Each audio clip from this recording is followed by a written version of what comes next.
3. Yes, my DLED students यानी DLED first semester के students, तो आज के हमारे वीडियो में हमारा टॉपिक है परिमेय संख्याएं एवं अपरिमेय संख्याएं। तो देखिए, पिछले वीडियो में हमने जो हमारा नंबर सिस्टम था, यानी सम संख्या है, विषम संख्या, भाज्य संख्या, इसके बारे में हमने आपको बताया था। तो आज उसी के आगे आपको परिमेय और अपरिमेय संख्या के बारे में बताने जा रहे हैं। तो देखिए, सबसे पहले परिमेय संख्या में क्या होता है। परिमेय संख्याएं यानी रेशनल नंबर वो संख्याएं होती हैं।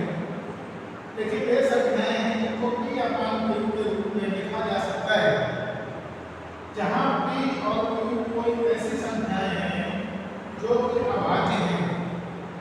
q नॉट इक्वल टू 0 है, इनके समूह को परिमेय संख्याएं कहा जाता है। यानी परिमेय संख्याएं कौन सी होती हैं? p अपान q, p अपान q, p अपान q के रूप में, p अपान q के रूप में इन संख्याओं को हम लिख सकते हैं। वो संख्याएं हमारी परिमेय संख्याएं कहलाती हैं।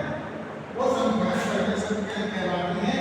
लेकिन यहाँ कंडीशन ये कि q जो है वो नॉट इक्वल टू 0, q का मान जो है वो 0 नहीं होना चाहिए। q not equal to 0, q का मान 0 ना हो, तो ये हमारा वे संख्याएं को p अपान q के रूप में लिखा जा सकता है। यहाँ p और q कोई ऐसी संख्याएं हैं जो कि अभाज्य हैं। कैसी हैं? अभाज्य संख्या। p और q हमारी संख्याएं हैं वो अभाज्य संख्याएं हों और q not equal to 0, q जो का मान जो है वो 0 नहीं होना चाहिए। इनके समूह को परिमेय संख्याएं कहा जाता है। जैसे एग्जाम्पल में दिया हुआ है जैसे इस तरह की संख्याएं जो हमारी है वो अपरिमेय संख्याओं की श्रेणी में आती है। जैसे 2/5 यहाँ पर दिया है, 1/5 दिया है, -4 है, 0 है और 4 है और 7/5। ठीक है, इस प्रकार की संख्याएं जो है हमारी ये परिमेय संख्याओं की श्रेणी में आती है। और दूसरा हमारा जो है वो है अपरिमेय संख्याएं। तो अपरिमेय संख्याएं हम संख्याओं को कहते हैं। जैसे ये संख्याएं को p अपान q के रूप में लिखना संभव ना हो। अपरिमेय संख्याएं कैसी होती है? जिनको p अपान q के रूप में लिखना संभव ना हो। आगे परिमेय संख्या कहते हैं यहाँ भी p और q परस्पर अभाज्य संख्याएं हैं तथा q नॉट इक्वल टू 0 है। ये संख्याएं लिखा गई संख्याएं जिनको p अपान q के रूप में लिखना संभव ना हो, ऐसी संख्याओं के समूह को अपरिमेय संख्या कहते हैं। यहाँ भी p और q परस्पर अभाज्य संख्याएं हैं तथा p को q नॉट इक्वल टू 0। ठीक है, जैसे ये संख्याएं दी हैं आपको, irrational number i equal to irrational है। ठीक है, ये i, तो यहाँ पे √2, √3, √7 इस तरह की संख्याएं हमारी ये अपरिमेय संख्याएं कहलाती हैं। कैसे कहलाती हैं? अपरिमेय संख्याएं। जो √2 लिखी संख्याएं हैं तो अपरिमेय संख्या कहलाती हैं। अब आगे एक और कंडीशन एक्सेप्शन है। जैसे नोट पाई एक अपरिमेय संख्या है।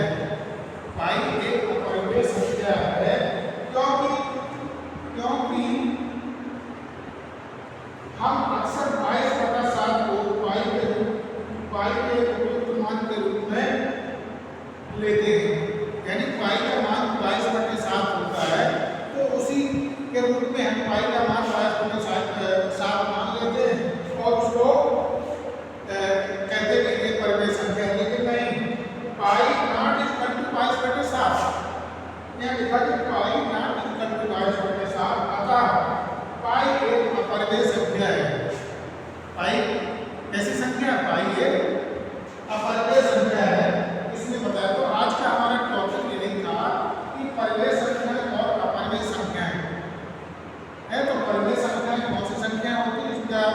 जिन अभाज्य संख्याओं को हम पी अपान क्यू के रूप में लिखें, जो संख्याएं पी अपान क्यू के रूप में लिखी जा सकती हैं, क्यू नॉट इक्वल टू 0।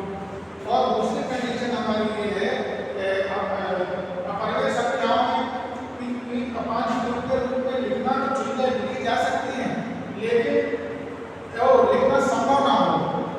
जिन संख्याओं को हम पी अपान क्यू के रूप में न लिख सकें, जो संख्याएं, जो अभाज्य संख्याएं पी अपान क्यू के रूप में न लिखी जा सकें, पी अपान क्यू के रूप में लिखना संभव न हो, ऐसी संख्याओं को हम जो है अपरिमेय संख्याएं कहते हैं।